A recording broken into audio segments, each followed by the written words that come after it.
জীবনকে পাল্টানোর জন্য 10টি উপদেশ। আমাদের দৈনন্দিন জীবনের ক্ষুদ্র ক্ষুদ্র পরিবর্তন, সেটা ভালো কিংবা মন্দ যাই হোক না কেন, সেটা এক সময় জীবনে বড় প্রভাব ফেলে। আর সেটাকে কেন্দ্র করে জীবন পাল্টানোর 10টি উপদেশ শেয়ার করছি। 1. তাড়াতাড়ি ঘুমাতে যান। সকাল সকাল ঘুম থেকে উঠুন। সকালে প্রথম প্রতিযোগিতা শুরু করুন সূর্যের সাথে, যে কে আগে ওঠে। 2. প্রচুর বই পড়ুন। এটি আপনাকে সর্বক্ষেত্রে কাজে দেবে। এর আগে সকালে ওঠার যে উপদেশ দিলাম, এমন সস্তা উপদেশ আপনি অনেক শুনেছেন, কিন্তু সেটা তেমন কাজে দেয়নি। এর একটা কারণ হলো, সহজেই আমরা যেটা পেয়ে যাই সেটাকে তেমন মূল্যায়ন করি না। তাই বই পড়ে পরিশ্রম করে যে উপদেশটা শিখবেন সেটা অধিক ফলপ্রসূ হবে। সকালে ওঠা, এটা এক বাক্যের উপদেশ। এটা আয়ত্ত করতে যখন দ্য মিরাকল মর্নিং বইটা পড়বেন, এ সম্পর্কে বিস্তর জ্ঞান অর্জন করবেন, যেটা ওই এক বাক্যের উপদেশের চেয়ে অধিক কার্যকরী। 3. সকল প্রকার সোশ্যাল মিডিয়া সীমিত ব্যবহার করুন।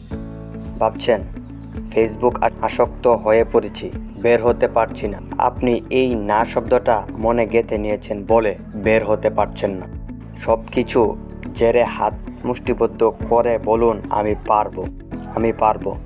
4. আমাদের মস্তিষ্ক দৈনিক 50,000 বার চিন্তা করে, আর তার 95 থেকে 97%ই নেতিবাচক। ভাবুন এবার, আমাদের মস্তিষ্কের একটা বড় অংশ কি অকাজেই না ব্যয় করছি।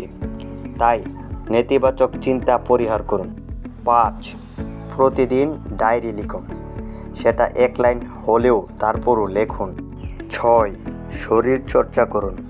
এতে শরীর সুস্থ থাকবে, আর মস্তিষ্কে অক্সিজেনের চলাচল বেড়ে যাওয়ায় মস্তিষ্কের কার্যক্ষমতা বৃদ্ধি পাবে। 7.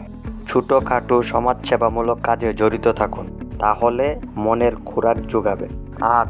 অ্যান্ড্রয়েড ফোনের যুগেও কাছের মানুষ কিংবা বন্ধু বান্ধবের কাছে চিঠি লিখুন, আর সেটা নিজ হাতে দিয়ে আসুন। 9. গাছগাছালি লাগান। গৃহপালিত কোনো পশু পাখি থাকলে তাদের আদর করুন, তাদের সাথে আপন মনে কথা বলুন। 10. নিজ নিজ ধর্মীয় বিধান মেনে চলুন, এতে বাকি উপদেশগুলো পালন সহজ হয়ে যাবে।